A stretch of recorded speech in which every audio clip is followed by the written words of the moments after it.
ইসলামী শরীয়তে ধর্ম মা বাবা ভাই বোন বানানো যাবে কি? সালাতে রুকু অবস্থায় দৃষ্টি কোথায় রাখতে হবে? আপনাদের পাঠানো অনেকগুলো প্রশ্ন থেকে আজ আমি কয়েকটি প্রশ্নের উত্তর দেব। ওমা তাওফিকি ইল্লা বিল্লাহ। সালাতে রুকু অবস্থায় দৃষ্টি কোথায় রাখতে হবে? রুকু অবস্থায়, দাঁড়ানো অবস্থায়, সাজদা অবস্থায়, বসা অবস্থায়, সর্বাবস্থায় দৃষ্টি থাকবে সাজদার স্থানে। এবং আমরা যখন আত্তাহিয়াতু পাঠ করব তখন যদি শাহাদাত আঙ্গুলি উঁচু করি তাহলে শাহাদাত আঙ্গুলির মাথার দিকে আমাদের দৃষ্টি থাকবে। এছাড়া আমাদের দেশে যে বিভিন্ন কথা প্রচলিত আছে, রুকুর সময় বৃদ্ধা আঙ্গুলের মাথায়, সাজদার সময় নাকের মাথায়, এই জাতীয় কথার কোনো ভিত্তি নেই। ইসলামী শরীয়তে ধর্ম মা বাবা ভাই বোন বানানো যাবে কি? ইসলামী শরীয়তে ধর্ম মা বাবা ভাই বোনের কোনো ভিত্তি নেই।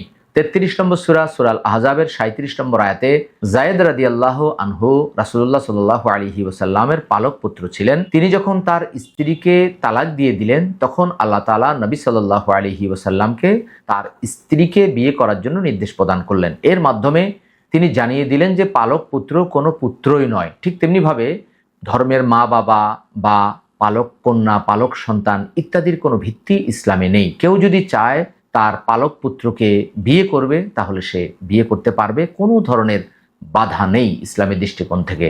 অতএব এই জাতীয় পালক পুত্র, পালক মা বাবা এটা পাতানো ইসলামের দৃষ্টিকোণ থেকে জায়েজ নয়। কুরআন সুন্নাহ ফাউন্ডেশন, কুরআন সুন্নাহ ফাউন্ডেশন।